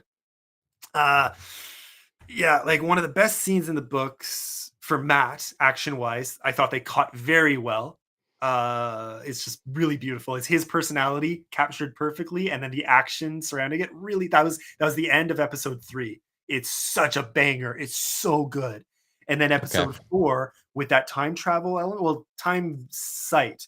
Honestly, as cool as it is to see all the possible futures and how they do that, the cinematography is on a whole other level. It really hits home, just in terms of the quality. But then going back, the acting, I like just because it's the same character acts out his ancestors, each of them. So they do up different makeup. They change his face, they change his beard, they change his voice. His voice changes between characters, accents as well as raspiness for older characters. And then Okay. they show So some the like actors are having fun as they're getting to act and they're getting that's to the do thing. Yeah, things. it's like an actor just living the actor's dream of doing all these, and I thought he nailed it. Some people don't like the actor, whatever. I love Okay. it. I just thought it was one of the best. It's like both of the future and the past sequences take up like 45 minutes. It's 45 minutes of just glory. Like it does not let up. Wow. Yeah. So I'll have to check it out. like I won't watch the first 2 seasons. I I might think you jump into could, the third. yeah. You know what? Do it. Skip everything and just watch that episode and see what you think. That's where I would, yeah. Like, I get it. I really do. I get why people hate this show. Now, Well, I mean, if the first season, I've heard it was just not very good. It was boring. It wasn't. I So like it. I don't want to wade through hours of stuff I may not like to get something I might like. I Just liked it, jump but straight ahead to the stuff I probably like. that's fair. That's the thing. I could tell you what episodes of all of them to watch. Like episode 7, I would say watch of season 1. Okay. I liked the finale. Some people don't like it. I liked the finale of season 2. Watch that. And then watch episode 1 and I think you could skip episode 2, but watch episode 1, 3, and 4 of season 3. You need to put together a PDF like Yeah. your watch guide for If you want to skip all the Amazon Screen crap, Uptime. you know what? You know what? That would actually be a really good That's asset. I will put together a list of what episodes you should watch and what timestamps for anything you probably want to skip. That would upset the fans. I have to know the premise. Yeah. From Jay. Yeah. Anyways, enough of me rambling about. I just you know, it's, to me, some people put it on par with Rings of Power. They're like, both of these series are just trash. And to me, that baffles my mind. To me, what is more staggering is how does the same company essentially produce something on such different levels? I would put Yeah. Wheel of Time as a solid, at the very least, a solid B plus. Some of the episodes are easy A pluses in my books. Pun Okay. Yeah. intended. Pun intended. But then I would put Rings of Power at just the bottom, absolute bottom out, and I don't get how people like that. Well, you But then got it's you all got the. subjective, It's right? so massive. You got the different teams, and Yeah, it's yeah. not. I mean, Anyway, so that's a lot of this. Same thing about different books we read. Like it's so subjective. We all find our different interests and gang up with people who agree with us. But at the end of the yeah. day, I have absolute. I get, like, I do get it. I see the elements of Rings of Power some people would like. So maybe it's just not for me. But I can't put them on the same level. Yeah. So I if mean, you're, Gollum's not even in Rings of Power. I mean, yeah. So why watch? come Yeah. on. I'll wait for the Gollum movie, whatever that ends up being. I'm kind of. Whether it's good or not, I'll probably watch that because Gollum's in it. Yeah, I have to. I'm not. I didn't watch the cartoon. Wasn't there a Lord of the Rings cartoon movie? Weirdly Anime? enough, from people I trust, I've heard that the cartoon is good. I've heard both things. That I hate it, and it wasn't that bad. So Okay. I haven't seen it yet. I'll probably watch it at some point. I'm I haven't nervous seen it about yet. giving it a chance. I don't know if I need another like cartoon adaptation right now. But Yeah. that's the thing, is I'm willing to, because I've heard enough good things from people I do trust. So, I'm going into it very hesitantly if I do watch it. Oh, here's something I recommend for you. Have you heard of the film Hundreds of Beavers? Excuse me.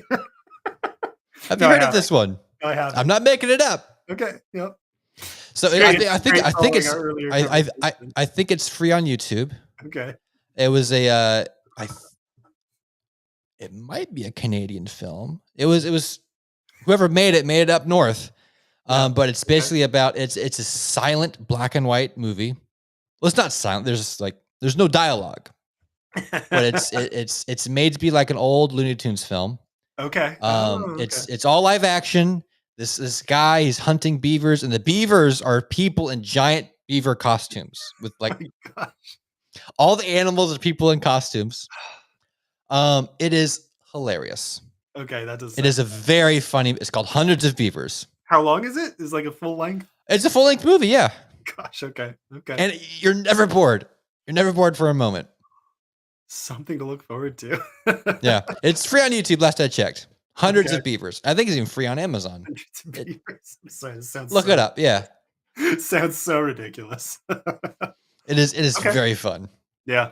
Okay. Something to look forward to. Yeah.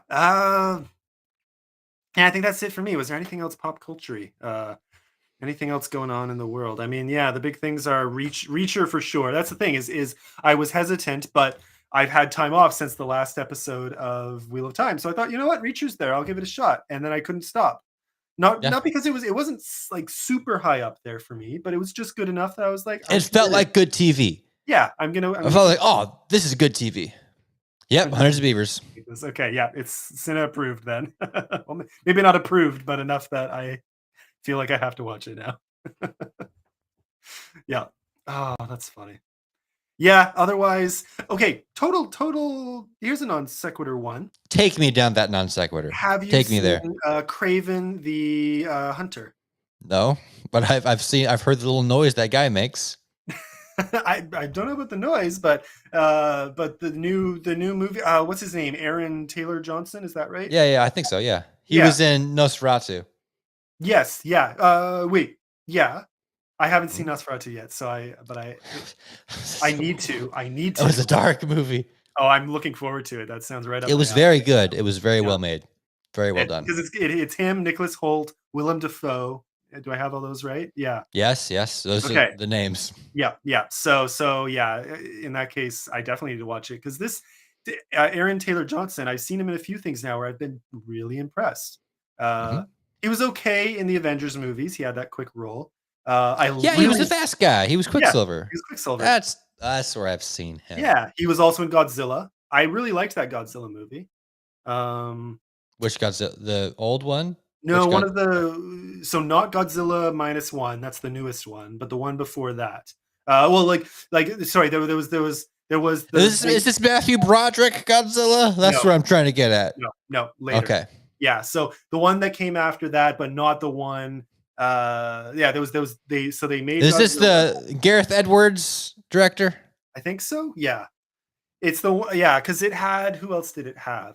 It had Elizabeth Olsen as well. That's the funny thing. Okay. Yep. It Yep. had Yep. yeah, exactly. There you go. Yeah, it was the one. So it was him and Elizabeth Olsen. Hmm.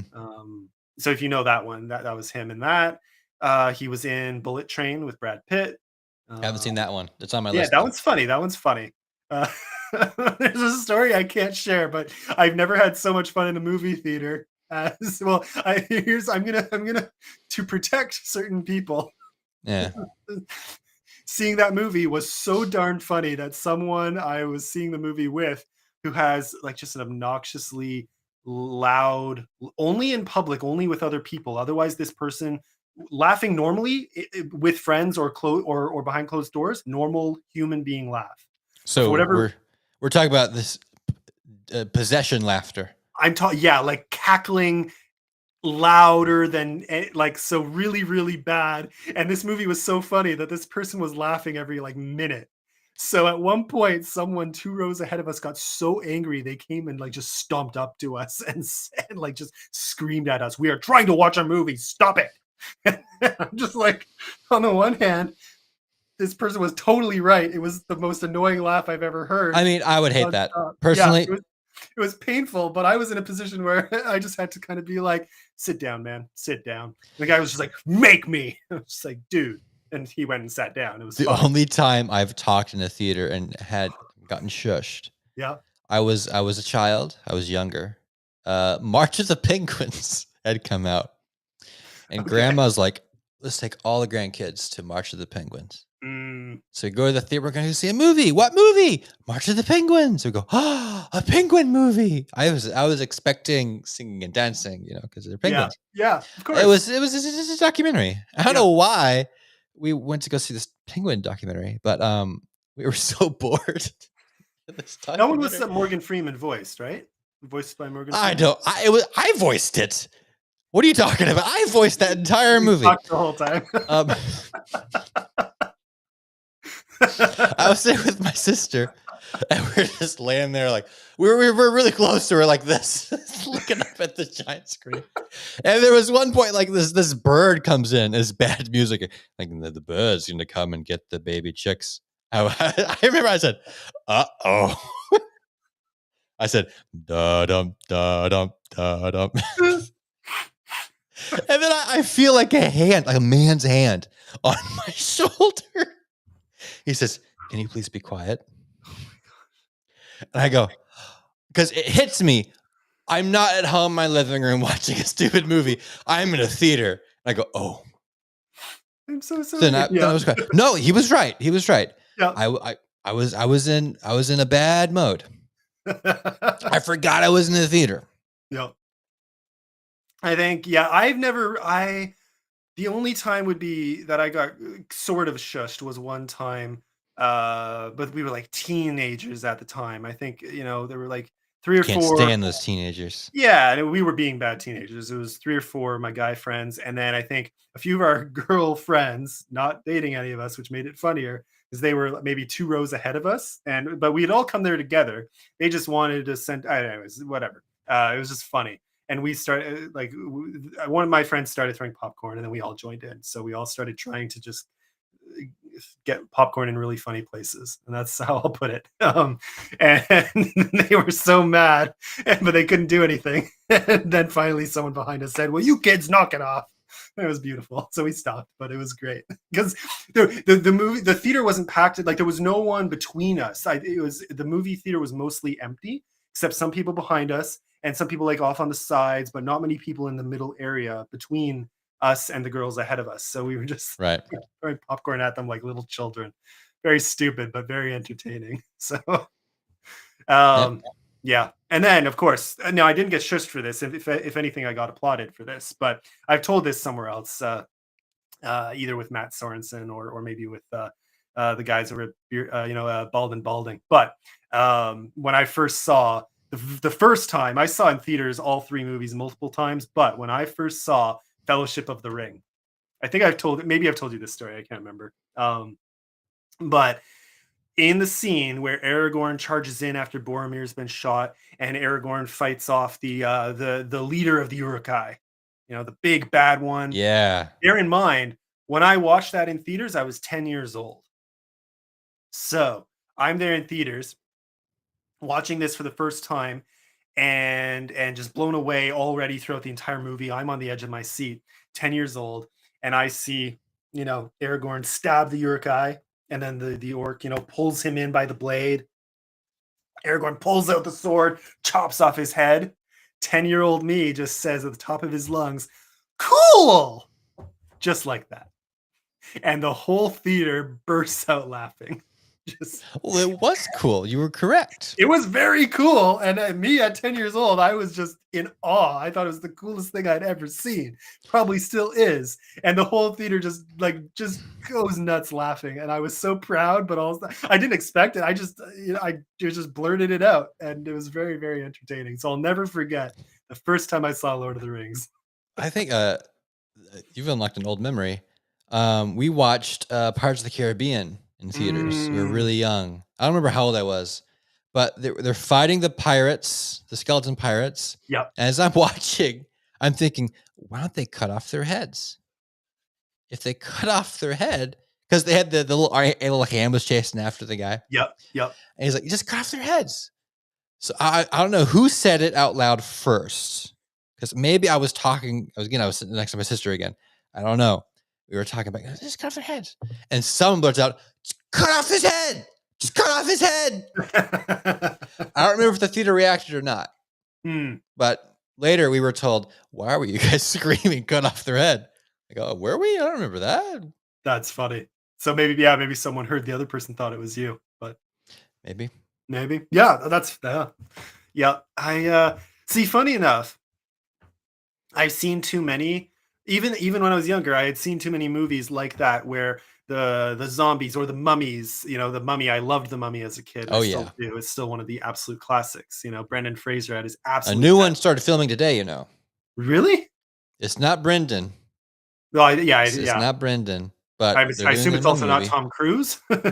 Nope, not him either. Yeah. I think it's cool. Who's the director?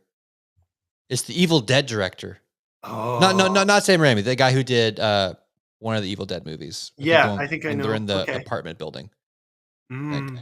So it has potential. That's going to be interesting. I love the Mummy movies. I really do, including the Tom Cruise one. I thought it was pretty good overall. I haven't seen it. It's not the same. You can't go in with the same expectation. Like, nothing will live up to I liked the first two Mummy movies. Very good. Mm-hmm. And then, the new one with Tom Cruise is just different. Cinna. Okay, I'm glad I'm not alone. Like, the thing is, it is a very good movie. I really like, and I really like the ending. That twist, I actually really like that. And Russell Crowe's role in it, I thought, fun. They have some fun there. I wish they were able to do their little Monster Universe thing. They were trying to start a franchise, weren't they? Yeah. So that's the thing. I wish they had built from it, because it was a great start to what could have been something really, really good. But it would be hard to follow it, because if you did want to keep Tom Cruise's character, that'd be hard. And if you just ignored the existence of what he becomes, spoiler, I don't know how you could. That really cool chick with the slick moves. The main one in it, right? She's awesome. I forget what other movies I've seen her in, but she's always pretty good. Okay, quick side note. What I was going to say earlier, so I'm thinking of this because of Russell Crowe in the Tom Cruise Mummy movie. He has a fun role I thought he did a really great job. It's refreshing to see him kind of back, in the game, so to speak. I liked Russell Crowe in Craven the Hunter. That's right. He was in that. Yeah. And so that's the thing, that was with, Aaron Taylor Johnson. And I went in expecting B movie, and it was probably at least a solid B plus, A minus, maybe even A. Like, I genuinely just enjoyed it throughout. There were some parts where it just had me in awe. I was genuinely having a really good time. So I would say if you go in with moderate expectations, you'll be pleased. Like Okay. it's a good anti-hero slash villain, origin story movie, which is what it's meant to be. Craven's meant to be one of the villains from the Spider-Man universe. So they bring in another big villain from that universe, and it's well done, without feeling too cartoony. Like it's meant to be an R. Like I think it is rated R, but it's not. It's just in terms of action, it's rated R, Right. but it's not Deadpool R. It's at least a solid. I would put it more like 14A. Like it's a big step down from Deadpool, and it's more serious. It's more. I would call it, yeah, a gritty anti-hero origin story. Yeah. Okay. Mickey 17. Mickey I've heard 17. mixed things about it. I've heard people like it. Some people don't like it. Yeah. Yeah, I can't say. I like it how original it looks. It looks really original. Hmm. I like that director. He did Parasite and that train movie, the Cold Train movie. I haven't seen either of those, I don't think. You haven't seen the Cold Train movie? What's it called? It's called. Oh, what is it called? It's got the Cold Train. They're all in the Cold Train. Snowpiercer, is it? Snowpiercer. Oh, okay. Yeah, no, but I don't think I've seen either. There's two Snowpiercers out there, aren't there? There's a TV show that I don't Maybe, know or yeah. care about. Yeah, but fair. the movie was great. It had Chris Evans in it. Okay, that is the It one I'm had thinking. Yeah, so William Hurt was in it. Hmm. It Wait, was who fun. hurt? William Hurt, Oh, is that the one? the guy who had the alien come out of his chest, Elephant Man. Yeah. He played the Doctor in Doctor Who for like an episode. I'm gonna have to look him up because I'm thinking someone else. I'm thinking an older man. Like he has a really great, unique voice. It's something Hurt. It might be John Hurt. Oh, the host. Yes, I saw the host. Host was good. I haven't seen Okja. The host, isn't that the one with Saoirse Ronan? Is that right? No English actors in this one. This is all Korean actors. Oh, okay, so these are Korean Yes. movies. Yeah, Korean I was film. like, how did we get to yeah? Because that's more of like a romance sci-fi. I was like, how did we get there? John Hurt Contact. Okay, yes, I think that's right. That's who I'm thinking. Yeah. Yeah. If it's the person I'm thinking, he has a really great role in Tinker Tailor Soldier Spy. Oh, You ever right. seen that? I have. I don't remember anything about it. I think I watched it on a plane. Such a good movie. I have to watch it again. That's like one of Gary Oldman at basically his best, one of his best movies. And John Hurt. It's Spielberg, right? Is it Spielberg? I can't remember. Yeah, Benedict Cumberbatch is in it though. I can remember most of the actors in it. Yeah, like it has a really, really great cast and just I watched it on a plane, so I retain none of it. Slow build. Yeah. Oh, it's worth rewatching. I love that. It has such a unique feel for a spy movie, Cold War spy feel, and it's just so beautifully done. Tom Hardy, yes, absolutely. Tom Hardy in that. Oh, like I love Tom Hardy, and that's probably one of the ones that really earned me earned him my loyalty. Like that, really good Tom Hardy movie. Yeah. Again, very full cast. And then John Hurt though is also the voice from the dragon in Merlin, and he's always the background voice, and I think the voice in the credits. So the Merlin TV series, I'll always know John Hurt as the voice of that show. Nice. Ah, so good. Yeah. Did you ever watch? Maybe we talked about that. Maybe we didn't. I can't remember. But did you ever watch the Merlin TV show? I may have watched the first episode at one point. So yeah, so you would know. Not really. Oh, man. I love that. I think that's a show I know for a fact. I've watched every episode of that. Maybe skipping a few corny ones, somewhere in the middle. It's 5 seasons total.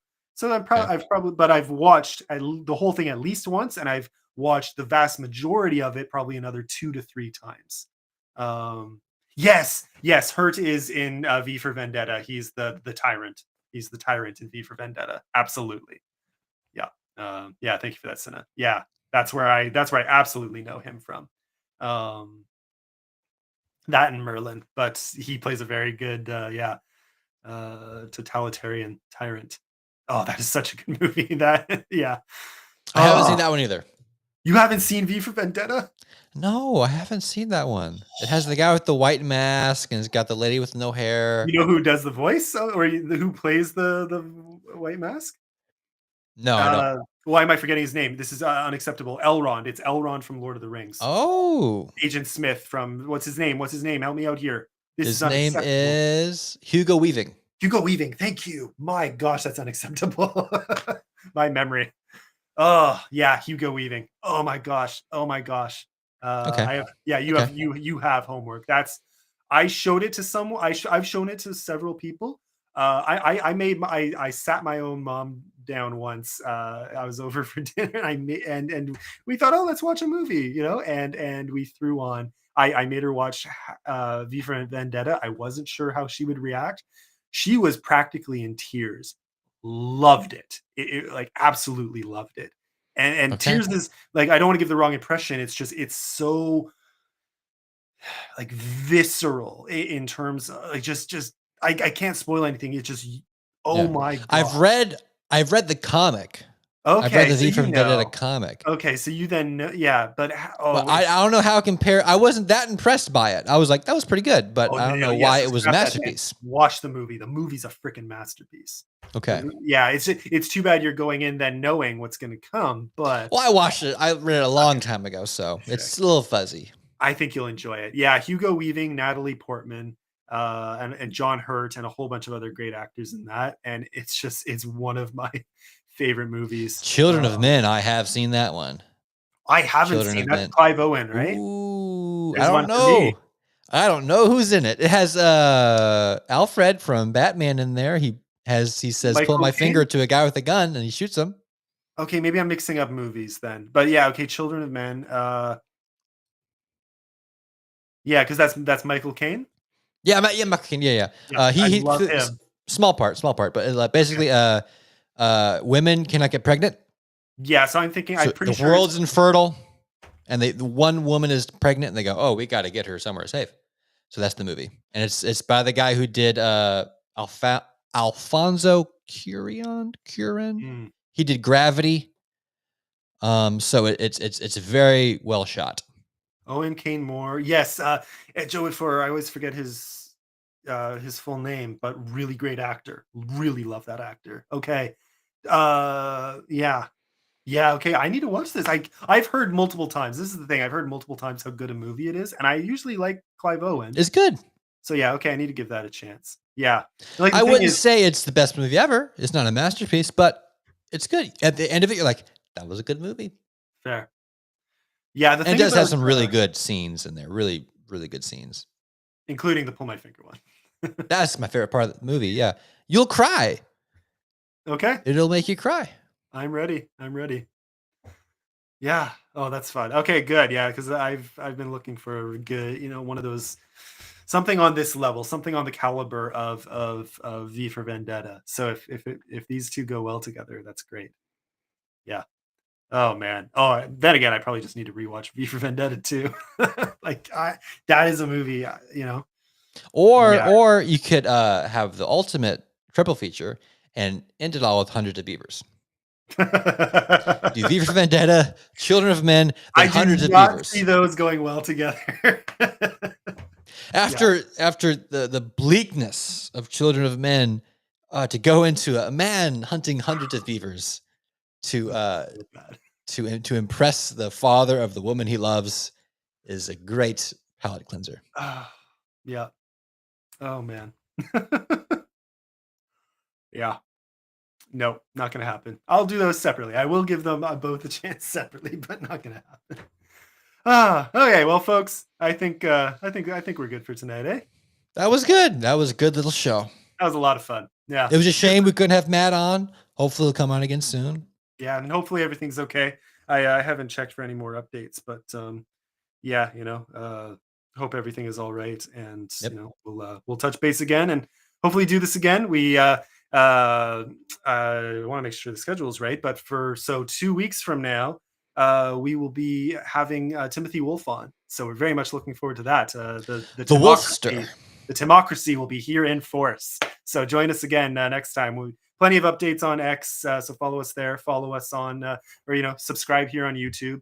And we'll make sure everyone knows what's coming. But Hit the bell, leave a comment. It helps everything. Absolutely. I don't know if it does really, but that's what everyone says in those videos, that it helps everything. But yeah. Oh man. All right. Well, thank you so much everyone for coming, and we will see you again next time. And now we will do that weird, awkward wait.